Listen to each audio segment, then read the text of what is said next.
and welcome to Acacia's Monthly Health Talk. I'm Rochelle. And I'm Tanya. And today we're going to be demonstrating how to check your blood sugar at home, and then we'll be talking about signs and symptoms of high or low blood sugar. So stay tuned.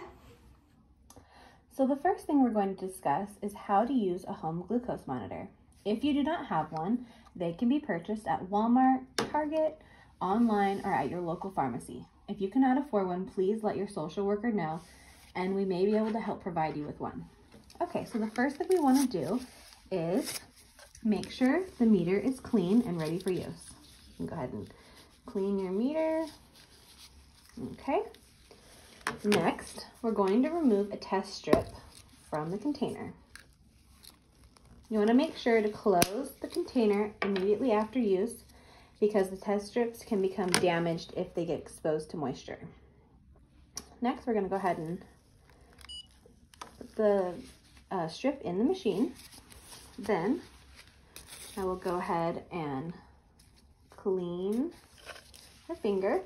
And beforehand, you can gently squeeze the finger and warm it up to increase blood flow to the area. As a side note, for reducing pain, you want to rotate the location that you use for finger pricking. Also, warm your hands up first, okay? And then you want to use the side of the finger to do the poking because it has a lot less nerve endings than the pad of your finger. So next, once it's clean, I'm going to dry it off, and then we'll gently press down and retrieve the sample. Then you can squeeze the finger to get a little bubble of blood.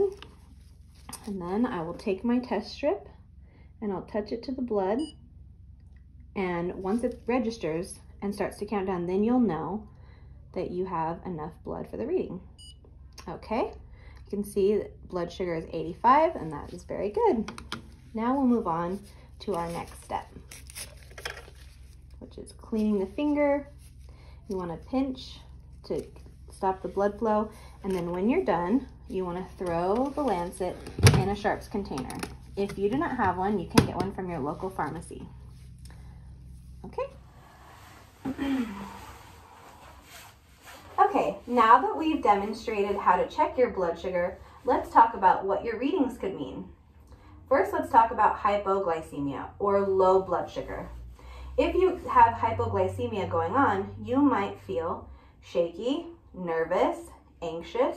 You might be sweaty, could have chills, clammy skin, irritability, impatience, confusion. You might experience a fast heart rate. You might feel lightheaded or dizzy, or you might feel very hungry. If you experience any of these symptoms, please check your blood sugar. Any blood sugar that's less than 70 is considered low, and you should intervene as soon as possible to prevent a medical emergency. If you do have low blood sugar, some things you can do are eat or drink 15 to 20 grams of fast-acting carbohydrates. These are sugary foods that don't have fat or protein, so they're easily converted to sugar in the body. You can try glucose tabs, fruit juice, regular soda, not diet, honey, or sugary candy. Any of these will help to raise your blood sugar. Wait 15 to 20 minutes and then recheck your blood sugar after that. Next, let's talk about hyperglycemia, or high blood sugar.